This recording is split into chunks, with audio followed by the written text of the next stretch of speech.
Iran Israel চলমান যুদ্ধে আমরা মুসলিমরা কোন পক্ষ নিব? কেননা ইরানি মুসলিমদের আকীদা ও আমাদের আকীদার মধ্যে ব্যাপক পার্থক্য রয়েছে। দেখুন, একটা কমন নীতি আমাদের প্রত্যেকেরই জানা থাকা দরকার। সেটা হলো, একজন মুসলমান তিনি সবসময় মাজলুমের পক্ষ অবলম্বন করবেন। যখন দুটি বিবাদমান পক্ষের মধ্যে একটা মাজলুম আর একটা জালিম হবে, তখন সেই ঘটনায় মুসলমানরা সবসময় জুলুমের বিরুদ্ধে অবস্থান নেবেন। এটা হলো কমন নীতি।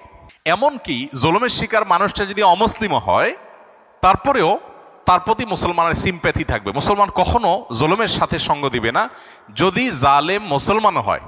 অতএব আপনার সাথে কোনো মাজলুমের যদি আকীদাগত মতপার্থক্য থাকেও, সেই মতপার্থক্য আপন জায়গায় থাকবে, সেটাকে আপনি রাখবেন, এবং বিরোধিতার জায়গাটাও আপন জায়গায় থাকবে। কিন্তু এত সত্ত্বেও যদি সে জুলুমের শিকার হয়, তাহলে আপনি জুলুমের বিরুদ্ধে অবস্থান নেবেন। অন্তত সার্বিকভাবে, সামগ্রিকভাবে আপনি সেটার বিরুদ্ধে অবস্থান নিতে না পারলেও মানসিকভাবে হলেও তার বিরুদ্ধে আপনাকে অবস্থান নিতে হবে। এটা হলো মৌলিক নীতিমালা।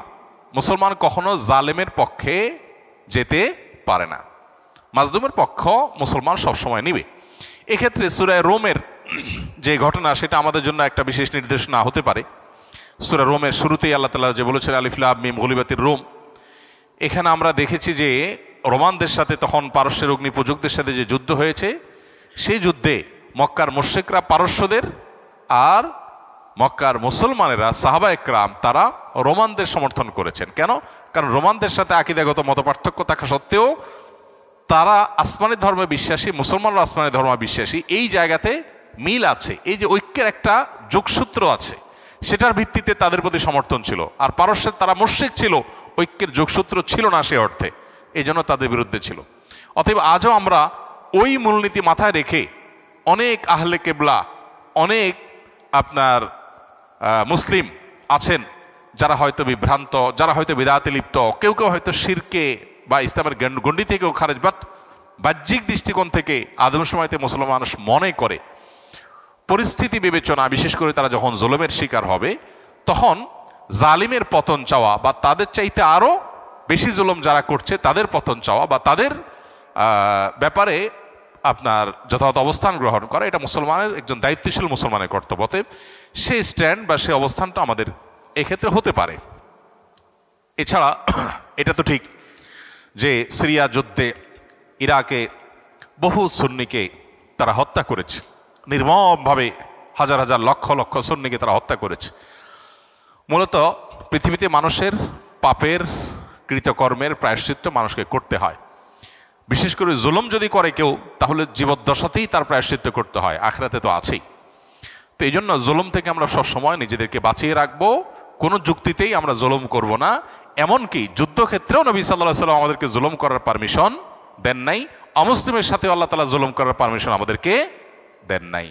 অতএব যেই জুলুম আল্লাহ নিজের জন্য হারাম করেছেন, হাদিসে কুদসিতে আল্লাহ বলেছেন, ইন্নী হারামতু যুলমা আলা নাফসি, হে আমার বান্দারা, তোমরা জেনে রাখো আমি নিজের প্রতি নিজে জুলুমকে হারাম করে রেখেছি, ফালা তাজালামু, অতএব তোমরা একে অন্যের প্রতি জুলুম করিও না। এটা আল্লাহর কথা, হাদিসে কুদসি তিনি বলেছেন। সো জুলুম থেকে আমরা হাজার মাইল দূরে থাকবো, আমার দ্বারা যেন কারোর প্রতি অবিচার না হয়।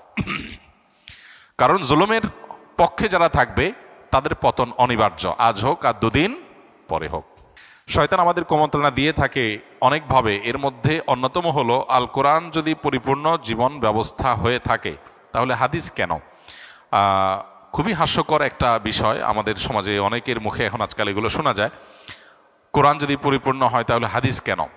কোরআন পরিপূর্ণ, কোরআন হলো মূল পাঠ, এটার ব্যাখ্যা গ্রন্থ হলো হাদিস। অতএব কোরআন পরিপূর্ণ হওয়ার সাথে হাদিসের প্রামাণ্যতার কোনো সংঘর্ষ নাই, কন্ট্রাডিকশন নাই, দুইটাই প্যারালালি চলে। কারণ হলো কোরআনের ব্যাখ্যার জন্যই আল্লাহ তাআলা রাসূলকে পাঠিয়েছেন। এখন যদি কেউ বলেন কোরআন তো পরিপূর্ণ, তাহলে আল্লাহ রাসূল পাঠালেন কেন? কোরআন জিবরিল দিয়ে পাঠিয়ে দিলেই তো হইলো। এই প্রশ্নটা যেরকম অবান্তর, কোরআন পূর্ণাঙ্গ হলে আবার হাদিস লাগে কেন? এটাও সেরকম অবান্তর। এনকারে হাদিসের ফিতনা এখন ঘরে ঘরে দাঁড়ে দাঁড়ে হয়ে গেছে, হাদিস অস্বীকার করা। আমাদের সতর্ক থাকতে হবে।